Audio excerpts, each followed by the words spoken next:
My fiancé Ollie and I have been together for 4 years, living together for 2, recently got engaged. Our relationship has been great for the most part. One of the few things we disagree on is animals. I love animals and Ollie feels indifferent towards most animals. To give a little background about me, I've always been an animal lover. Throughout my childhood, my mom hated animals, especially dogs. My mom never let us have any pets, and she used to tell us that once we were adults we could have whatever animals we wanted. When I moved away for college, I lived on campus for 4 years, and therefore couldn't have any pets. I've wanted a dog for as long as I could remember, but up until recently it wasn't in the cards for me to have a dog. Ollie and I currently live in a not-so-pet-friendly city for renters. I always lived in apartments that never allowed pets, even with a pet deposit. When Ollie and I met, I told her about wanting to get a dog someday. Ollie told me that she doesn't like a lot of dogs, but would be open to the right dog. This was in the very beginning of us meeting. I basically made it really clear that I will own a dog one day. Throughout our relationship, I would occasionally bring up wanting a dog. Ollie would remind me that our apartment doesn't allow for pets, which was true. Ollie and I agreed that once we moved into a place that allowed for pets, we would look into getting a dog. About 2 months ago, Ollie and I moved into a house just outside of the city we work in. The house is a good size for the 2 of us, plus extra. The landlord is pet-friendly, and the house has a huge, fenced-in yard. It's a much more residential area, and there's a dog park about 3 blocks from the house. On top of the house being perfect for a dog, I'm in a financial place where I can afford a dog. I make very good money and I don't have to travel for work. I'm mentally prepared for potential pet fees and other expenses for having people watch the dog. Since we're finally settled in the house, I decided to mention to Ollie again about going to the shelter and looking at the adoptable dogs. Only this time, Ollie didn't have an excuse for why we couldn't get one. After a few weak excuses, sometimes we go away, Ollie broke down and told me that she doesn't want a dog. In fact, she's never wanted a dog. She was hoping I would forget about my dreams of wanting a dog. I'm not sure what to do. I'm trying to reason with Ollie, but she said her answer will always be no to a dog. She just doesn't like them and doesn't want them. She basically gave me an ultimatum, either her or my potential dog. I'm feeling shitty about this, because I always made it clear to her that I was going to want a dog someday. I feel like she was banking on something unrealistic, and now she's putting me in a lousy spot. I was born when my parents were both 19, and my only other brother, let's call him Josh, was born when they were 42. They divorced shortly after Josh was introduced to the world. He was 4 months old at the time, and they both wanted nothing to do with the child. At the time, I was 23 and I was living alone with my then girlfriend who was 21, now my wife. And I'd done my best to convince at least one of them to take care of young Josh for his sake and the family's sake.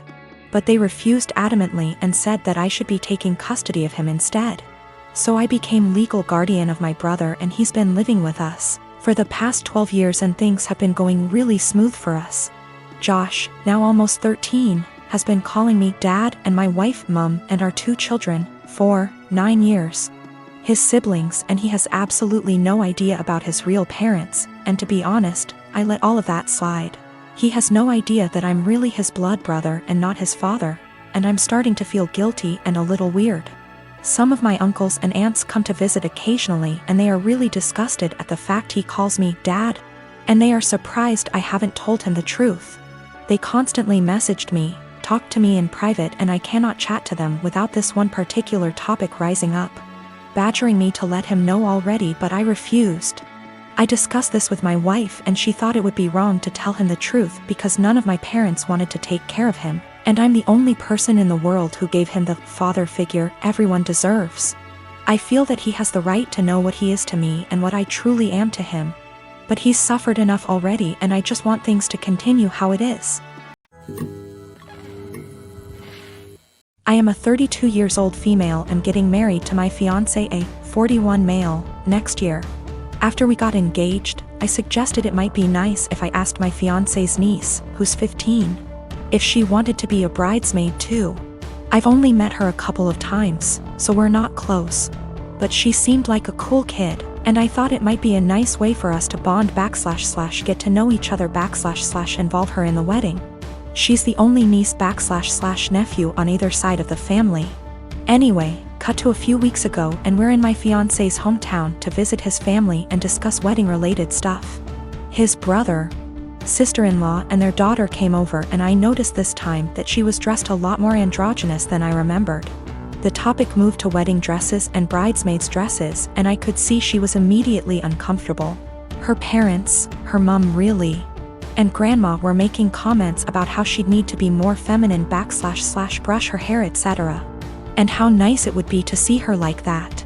I'll be honest and say this hit a nerve with me, as I was very much a tomboy as a teenager, even though I'm not anymore.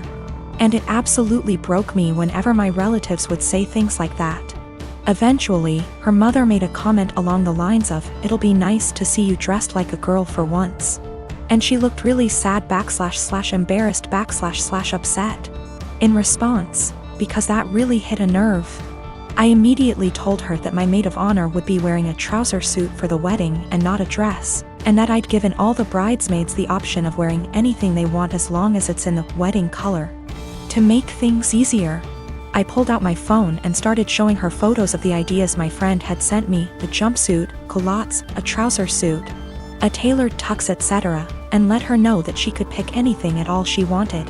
She could even wear jeans and trainers if that made her comfortable, and that it's a wedding, not a fashion show. My niece perked up a bit when I said that, but her mom looked really pissed off. She's since asked my fiancé to pressure me into getting all the bridesmaids' dresses so their daughter will have to wear one, which... No. My husband doesn't give a shit what she wears, but obviously also doesn't want his family and me to be arguing on the wedding day. I don't want to back down because I know what it feels like to be pressured into wearing something that makes you uncomfortable. But on the other hand, I know it's only for a day and it'd make the family happy. My sister-in-law and I have an agreement. She watches my kids 3 days a week, and I watch hers 3 days a week. This agreement has stood since March 2020 without issues. Any changes have been discussed weeks in advance. A couple weeks ago, we had an argument. The next day, I brought my kids to her house, dropped them off, and left. I didn't speak to my sister-in-law, because when one of us is in a rush, like I was, it's standard for us to just let the kids out, stay in the car, and drive off when you see the door open. I drove to work, about 40 minutes away. When I got there, I had about 20 missed calls, and even more texts, all from my sister-in-law, all saying she didn't want to watch the kids given our argument. Her first text arrived a little before I got to her place, but I didn't see it until I got to work because my phone is always on silent when I drive. I rang her, said I'll arrange to work from home, then come get the kids. She said I have 45 minutes to get back to her place or she would call the police. I told my supervisor the situation, and she said I could leave after I did a few things. This delayed me 20 minutes. When I got back to my sister-in-law's, just over an hour later, she said she'd already called the police when the 45 minutes ran out. I then had to stick around long enough to tell the officer that I didn't abandon my children, there was just a communication issue. Sister-in-law and I had another shouting match later over this. I arranged other childcare for my kids and I've been mostly ignoring her since. However, she reached out and apologized, and has asked if I'd be willing to go back to the old childcare arrangement. I work with kids. If I got child abandonment on my record, I would never work in my field again, which she knew. And her calling the police was a massive overreaction, so if she needs a babysitter she can go whistle for all I care. She said that if I checked my phone, talked to her that morning, or came back when I was supposed to, she would not have needed to call the police, and I did this to myself. As she gave me a warning with that first text, and I could have checked my phone or spoken to her directly when I got to her place. All of which she says she would have done if she were in my position, given that we'd argued the night before. I've told her that if she thinks I'm babysitting for her, she's delusional, and she's on her own. Because of my refusal, it's looking like she may have to quit her job because my brother and her would pay more for a babysitter than they would earn from her working. My mother and brother have both called me an arsehole because there were no consequences to her calling the police, and that while she overreacted, she's apologized, so if I really forgive her, I'll let us move on. This income loss would also mean that she, my brother, and my niece and nephew might need to move somewhere cheaper. That my brother might have to take on extra hours at work. And in an extreme scenario, they may even be completely unable to live independently, meaning they'd have to move in with her parents, who live several hours away.